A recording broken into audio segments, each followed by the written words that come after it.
Welcome. I'm Reverend Montclair, and this is Monday Church with Reverend Montclair. The holidays have begun. Most of us made it through Thanksgiving, and hopefully it was enjoyable and tasty. Had some good Thanksgiving dinner myself.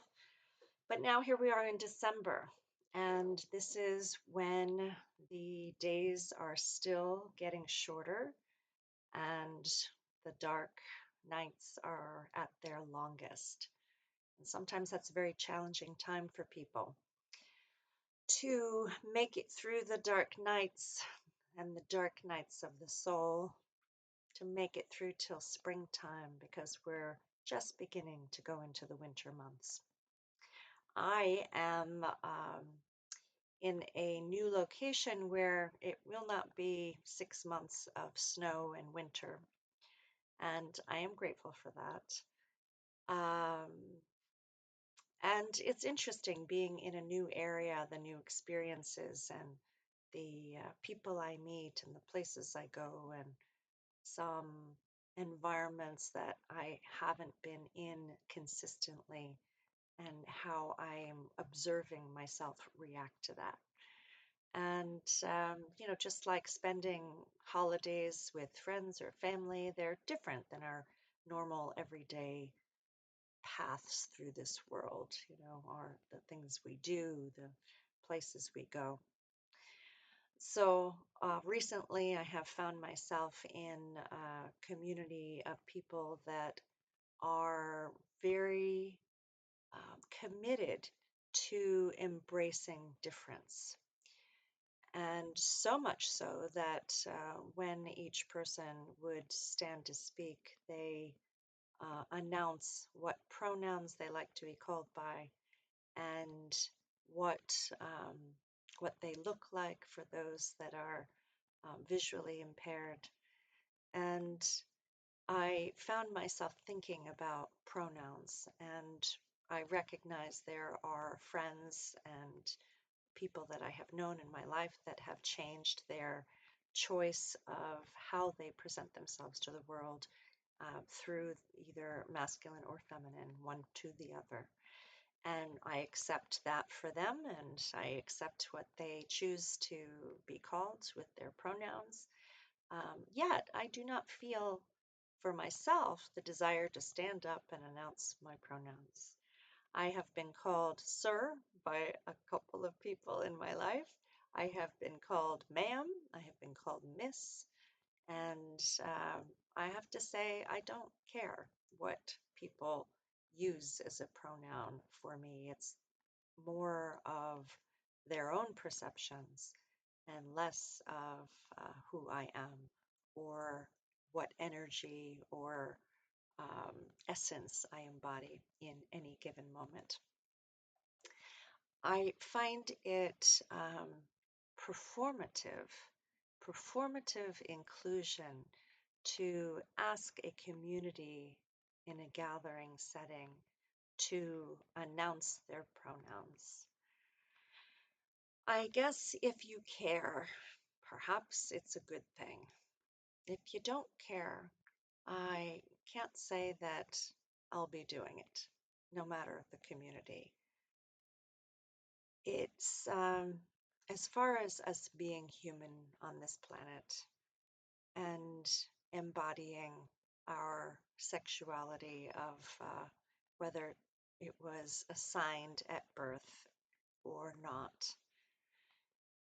Um, I would identify myself more as a person, a human, than as female or masculine. I feel in and of myself, I have a good balance between the two. And whether someone calls me one or the other is not offensive to me. It's just interesting. And I do not choose to violate anybody's choice of whom they are declaring themselves to be. Yet I also recognize that in our culture, which is so very divided in so many ways, the importance of having a community where one feels safe is very important. And also, to declare one's own status is fine if you choose to do so. But there's the then there's the presence of who you are, which is separate from one's sexuality, in the sense that the larger picture of like a soul reality. And here we are, yes, embodied earth beings, embodied literally in a body and in our sensuality as a human. Um, but is that always so clearly defined as masculine or feminine? I feel the goal may be to let that kind of flow through us because we are the embodiment of both, unless we draw strict um, separateness between the two. We are all born to a woman, unless we are a test tube baby. There's not many of them, if if any today, I don't know. But we all embody both. There's the gestation period of the human there's a time at the beginning of life where all life is the XX chromosome until there's a chemical wash within the womb that changes this zygote into male or continues to be female. So we all have essence of female in us. And there's also some aspect of us that is masculine. So I won't be declaring my pronouns, no matter the community I'm in, because I don't care. If I cared, I suppose I would. And when I say I don't care, I say that just for myself.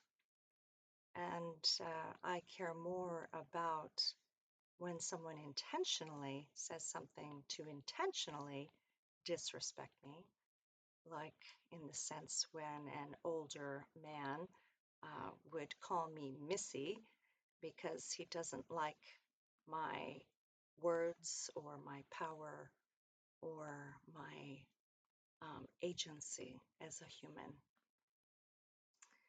And so, in the context of family or friends or community setting, I believe it's all right to not go by the social rules that may be laid out in a community and just honor yourself. And honoring yourself is not inherently dishonoring someone else.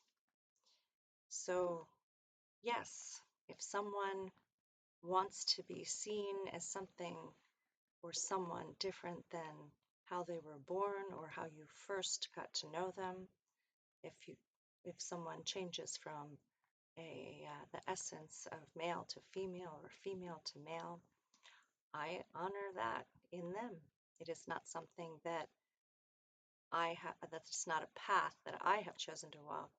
It is not one I necessarily even understand or relate to, but what I do relate to is respect of their choices, respect for who they choose to be, how they have decided to define themselves. But I will not be over-performing inclusivity by using the same language necessarily. I don't feel like I have to define myself for anyone except for myself.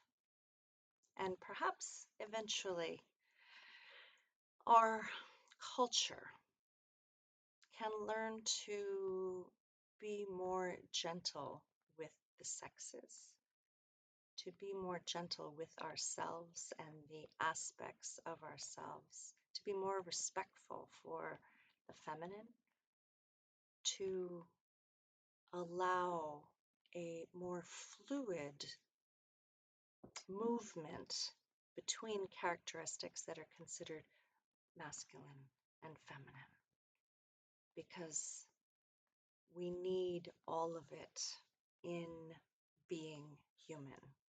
We need the sensitivity of which is attributed to the feminine. We need the nurturing qualities. We need the welcoming. We need the ability to receive others, to listen deeply. And we need the masculine aspects that are assigned to masculine essence.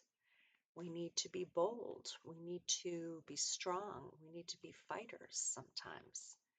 We need to defend, our family, our home. We need to go out and face the world. And I find it's best when we can be both. And we all have that within us. There, the limited sight that we assign to each of the sexes is so reductive, reducing something to a polar opposite, reducing a person to the polar opposite of another person. And it just limits us. It's like reducing the idea of God to being only loving and respecting of one kind of people over another kind of people or places. Humans have a very limited mindset when they want to feel special, when they want to feel powerful, when they want to feel that their choices, which may be dicey at best, which may be cruel at worst, are supported by some divine essence. It's a crazy world. I suppose many of us will have some crazy experiences throughout the holidays. May you allow yourself the space and the time to heal some of the chaos, to allow yourself to not be part of the rat race, to not participate in over performative actions of gift giving or even presence at tables you may not feel like you belong at. So make a space for yourself, whether at home or at someone else's.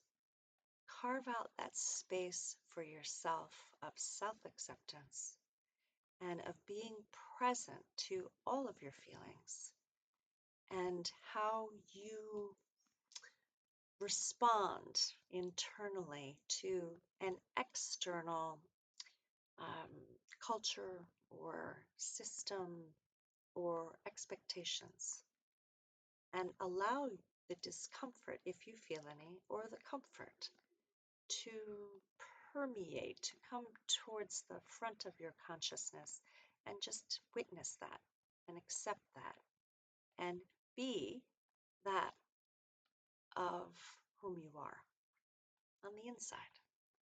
Not because you want to fit in, not because you don't want to fit in, but just because of who you are as you, most fully, most authentically, most peacefully. Let love guide you through the season. Let love guide you through this life. And don't let your fears make your choices for you. Don't let your fears push away things, people that you may not understand or are not willing to understand. Don't let your fears sabotage the best in your life, because sometimes we only have a few moments to welcome the best into our lives. So be present. Don't project the worst. Don't expect the worst. And don't bring your